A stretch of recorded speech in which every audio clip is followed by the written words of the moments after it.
Aku percaya sesuatu yang luar biasa baik terjadi padaku hari ini. Terima kasih Tuhan. Aku percaya sesuatu yang luar biasa baik terjadi padaku hari ini. Terima kasih Tuhan.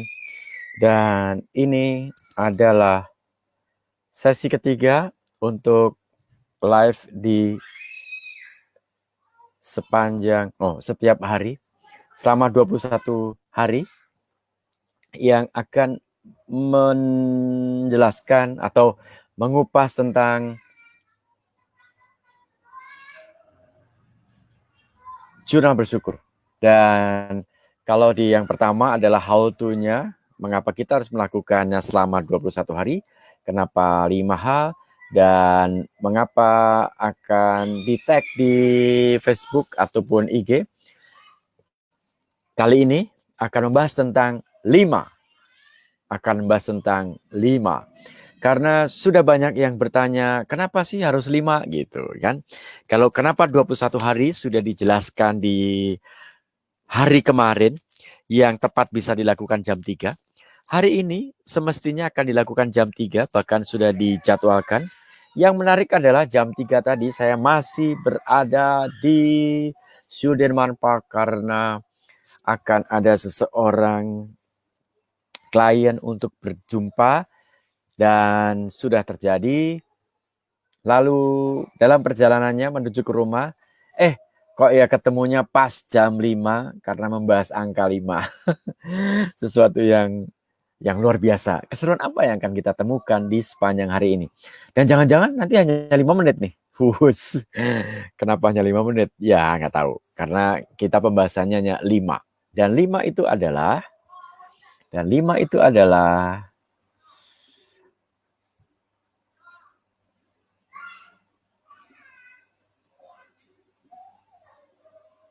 Oke, kita lihat 5 itu adalah 5 dunia keajaiban bersyukur. Kenapa 5? 5 itu sederhana. 5 itu simple. 5 itu kecil dibandingkan begitu banyaknya hal yang di luar sana, hitung-hitungan. Dan 5 itu sesuatu yang sadar sederhana. 5 itu mewakili 5 jari di tangan kita. Ada jempol, ada telunjuk, ada jari tengah, ada jari manis, ada apa ini? Jentik kalau orang Jawa bilang. Ya. Dan kelima ini sesuatu yang sangat simpel, sangat sederhana, yang kita bisa lihat dan sesuatu yang sangat berguna sekali dalam kehidupan kita, diwakili oleh 5 jari di tangan kita. Kalau dipaksa-paksain, saya sebenarnya mencari juga apa sih persisnya alasan 5 itu dimunculkan. Yang jelas sih di awalnya mengatakan bahwa 5 itu sederhana dan tidak terlalu sedikit, tetapi juga nggak banyak lah, 5 itu nggak banyak. Dulu pernah suatu saat ketika saya menjadi kepala divisi untuk bagian pelatihan di salah satu perusahaan, saya menemukan bahwa ini kita buat report nih, buat laporan gitu. Laporan kemudian kita beri proposal lah, semacam proposal. Saya berikan kepada big boss. Belum sempat dilihat lembaran-lembaran sampai terakhir, hanya melihat tampilan di depan dan melihat tampilan di depan, benar-benar tampilan di depan, kemudian membuka halaman pertama, lalu dibilang diletakkan gitu. Dan sudah selesai. Tidak membahas tentang apa itu isi dari apa yang ada di dalam proposal itu. Aneh dong, kenapa bisa seperti itu? Bagaimana mungkin seseorang bisa melihat hanya dengan tampilan sebegitu, kemudian bisa melihat kedalaman di dalamnya? Itu bagi saya sungguh sangat mengejutkan, sehingga saya di hari berikutnya membawa juga lagi, dan hal yang sama terjadi, itu sangat-sangat nampak tidak sangat memuaskan. Dan itu yang menjadi pertanyaan bagi saya. Ada apa sebenarnya dengan proposal yang cantik, yang cakep itu? Dan menjadi menarik ketika ditanyakan kenapa hal ini itu hanya dengan melihat itu saja sudah bisa disimpulkan bahwa ada sesuatu yang salah dalam tanda kutip dalam proposal ini, dalam laporan ini, atau dalam apapun namanya ya. Dan beliau kemudian menceritakan hal yang sangat sederhana. Ada berapa masalah yang kamu miliki problemnya? Ada banyak, Pak. 1, 2, 3, 4, 5, 6, 7. Ada sekitar 25-an. Dan dengan sangat sederhana, beliau menyatakan, bisa nggak yang 25 atau lebih dari 25 itu Anda bawa kategorikan dalam mungkin 5 lah. 4 lah, 4, kemudian maksimal 5 lah. Kalaupun ada yang berikutnya 5 itu masukkan dalam lain-lain. Tetapi buatlah dalam kerangka berpikir bahwa ada 5 masalah yang persoalan yang akan menjadi bahan kita untuk berdiskusi hari ini. 5 hal saja. Kalau ada urusannya ketemu klien susah, perjalanan dari sini ke tempat sana susah, kemudian kita tidak bisa menghubungi kliennya, kemudian orang-orang yang diundang ke acara itu memiliki nomor yang berbeda-beda dan tidak mudah ditemukan. Mereka yang lulus ini nampaknya lebih suka istirahat dulu, jeda selama 1 tahun di rumah daripada langsung bekerja. Itu macam-macam. Dan itu bisa dikategorisikan. Ini problemnya tentang prospek. Ini problemnya tentang perusahaan yang akan kita ajak kerjasama. Ini problemnya tentang pelatihan yang akan kita desain untuk mereka. Dan sesederhana itu. Lalu begitu masuk dalam ruang rapat itu menjadi jelas. Jadi kita akan masuk dari mana dulu. Apa aja yang ada di dalam sana. Dan ketika itu masih ada apa saja di situ, bagi lagi, kategoriskan lagi dalam 4 lagi. Maksimal 5. Dan dengan hal itu, lalu kita begitu mudah sekali menemukan hal yang bisa diselesaikan. Karena apa? Pikiran kita menjadi terfokus pada 5 hal besar yang melingkupi begitu banyak persoalan di dalamnya. Tapi semuanya dengan sederhana bisa kita lihat, oke, 5 hal. Jadi apa yang akan kita tentukan dalam waktu 1 jam atau 1,5 jam kita berdiskusi. 5 hal itu. Hal yang sederhana. 5 itu hal yang sederhana. Ini saya temukan dalam masa-masa mencari alasan. Kenapa sih 5 itu terjadi gitu? Kenapa 5 itu digunakan juga pada saat kita membuat zona bersyukur? Rupanya itu menjadi dasar.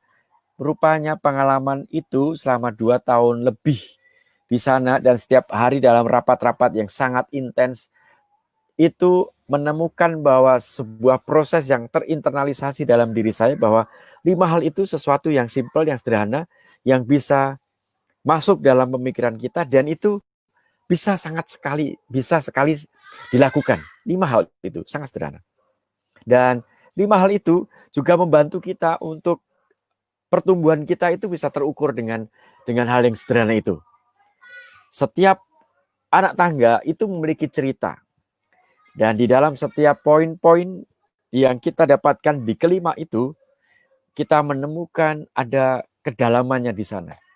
Ada kedalaman di dalam setiap anak tangga, di dalam setiap cerita, di dalam setiap drama yang terjadi, dan dilema-dilema yang terjadi.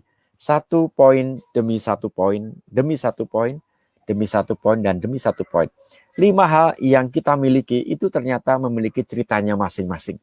Demikian juga dengan hal yang kita syukuri. 1 hal yang kita syukuri, saya bersyukur hari ini menemukan seorang yang memahami tentang bagaimana mengembangkan usaha.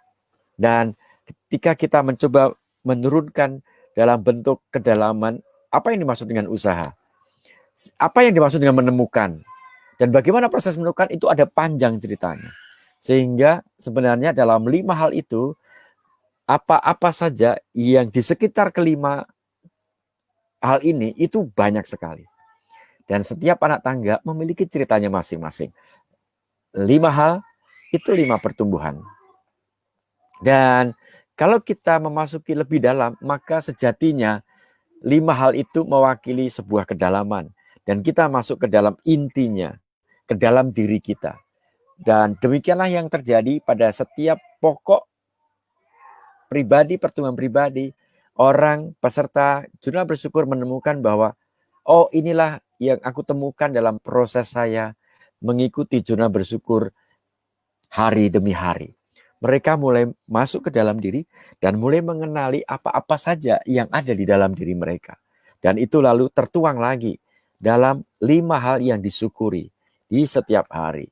Proses perjalanan menuju inner transformation, katanya begitu. Menuju inner journey, sebuah pengalaman di dalam diri kita. Dan itu pengalaman di dalam, kenapa itu dilakukan, dan tanpa kita sadari sejatinya kita membawa pengalaman di dalam itu keluar. Keluar itu bukan hanya oleh karena kita harus berikan kepada ungkapan yang dimunculkan melalui tulisan, tapi juga itu dibawa serta dalam perjumpaan dengan begitu banyak orang melalui Facebook sebagai tempat kita membawa keluar apa yang terjadi di dalam. Proses kita mensyukuri satu hal, sejatinya ada sebuah pengalaman yang seru di dalam diri kita.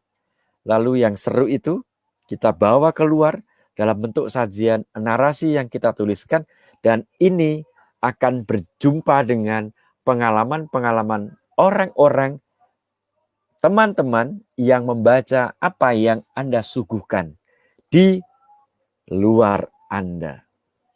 Itu adalah perjumpaan Anda di dalam dengan seseorang yang di luar. Sesuatu yang ada di dalam, yang kemudian dituangkan dalam sebuah tulisan dalam bentuk bersyukur, lalu dibagikan kepada sesama, yang bisa jadi sejatinya itu hanya untuk diri kita sendiri, tetapi itu membawa pengaruh, membawa suasana, membawa atmosfer, membawa mood, membawa inspirasi bagi seseorang yang membaca apa yang ada di dalam diri Anda. Dari dalam menuju keluar. Setiap pertumbuhan perjalanan kita dari anak tangga 1 ke anak tangga 2, ke anak tangga 3, sejatinya kita pulang ke rumah, home, pulang ke dalam diri kita dan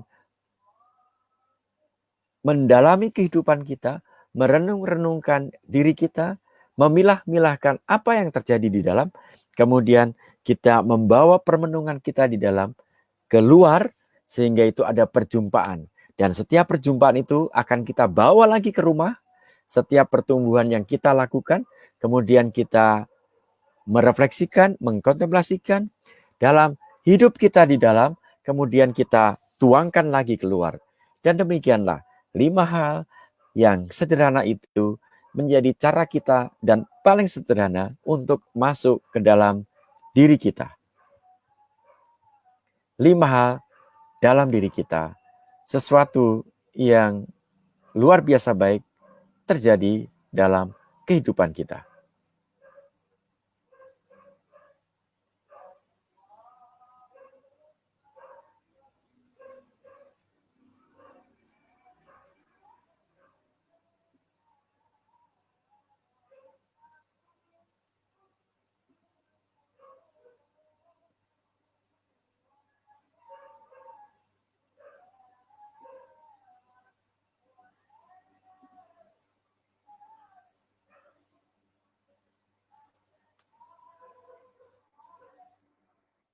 Lima itu, 5 dunia keajaiban bersyukur. 5 itu sederhana.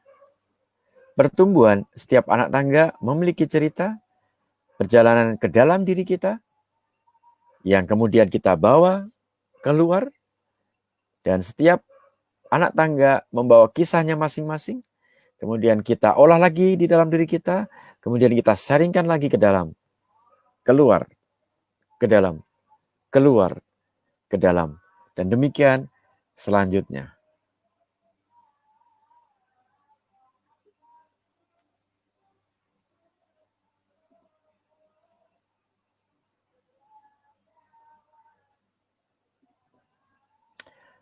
Terima kasih. Ajaib, saat internet rumah sedang berkendala sejak semalam jam 14.30. Tadi saya berdoa dengan keyakinan jam 3 internet kembali normal sehingga saya bisa ikut sesi hari ketiga kursus bersyukur. Namun sampai waktunya belum normal juga. Sehingga kuputuskan nonton videonya saja. Semesta mengaturnya dan caranya sehingga saat ini saya bisa mengikuti. Seru kali alam ini menjawab dengan sempurna. Terima kasih. Sesuatu yang luar biasa terjadi dalam kehidupan kita. Keseruan apa lagi yang akan kita jumpai di sepanjang hari ini? Luar biasa sekali. Selamat sore, Master. Selamat sore. Ini Ketut Rusmianti. Ibu Cecilia Erna, terima kasih. Anda rupanya banyak hal terjadi. Rupanya. Dan kita menyebutnya sebagai kebetulan. Dan saya sedang menemukan alasan kenapa kata kebetulan itu tidak dan jarang dipakai.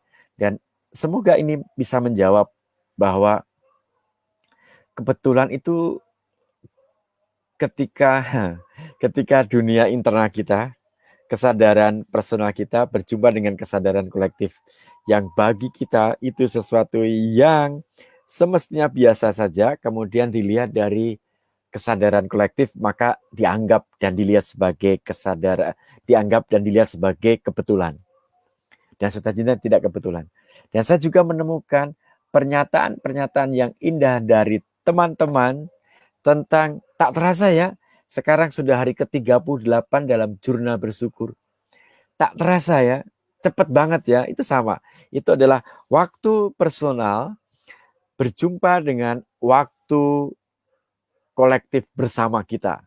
Dan ketika yang personal dengan yang kolektif dipertemukan, itu rasanya ada jeda. Dan jeda itulah yang membuat kita boleh mengatakan atau kita mengatakan sebagai waktu cepat sekali berlalu ya gitu. Karena apa? Karena waktu pribadi, waktu personal berjumpa dengan waktu kolektif ada gapnya di situ. Makanya kita menyebutnya demikian. Seolah-olah kita merasa waktu begitu cepat berlalu. Nah, ini pemaknaan narasi saja dari mencoba memahami.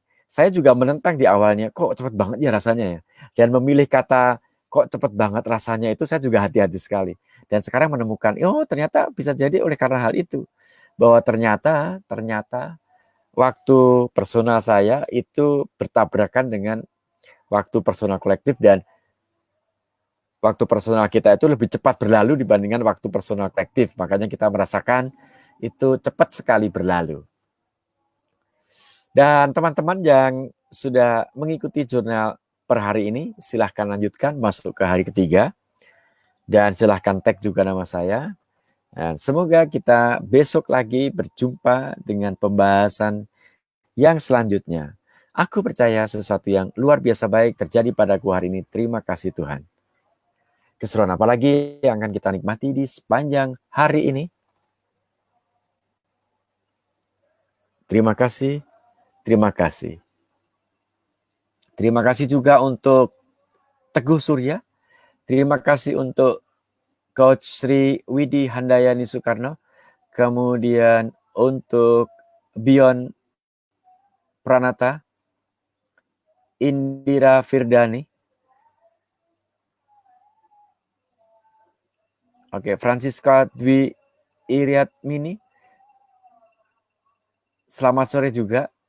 Dan yang menarik adalah Bion Pranata barusan mengupload status video pada saat kami dulu mengadakan sesi di salah satu sekolah dengan peserta lebih dari 300 orang. Saya ingat betul waktu itu. Dan kita menemukan keseruan di sana. Dan itu masih terkenang. Udah 2 tahun. Muhammad Taufan, oke, terima kasih atas kunjungannya. Dan terima kasih untuk Francisca Dwi Iriatmini. Selamat sore, Mas Triwahyudi Paulus, senang mengikuti siaran-siaran Mas Yudi. Terima kasih. Semoga juga berkenan. Kemudian, wah ini nih mantap nih. Coach Muhammad Taufan Priambodo. Terima kasih atas kunjungannya. Dan terima kasih semuanya. Waktu berhenti di 20.30. Terima kasih. 5 orang yang melihat pas semuanya berjalan dengan baik. Dan semoga besok kita berjumpa kembali di sesi jam 3. Dan semoga bisa setia di jam 3. Terima kasih. Aku percaya sesuatu yang luar biasa baik terjadi padaku hari ini. Terima kasih Tuhan. Dan semoga keajaiban juga terjadi untuk Anda dimanapun Anda berada dan orang-orang yang Anda cintai. Keseruan apa lagi yang akan kita temui di sepanjang hari ini?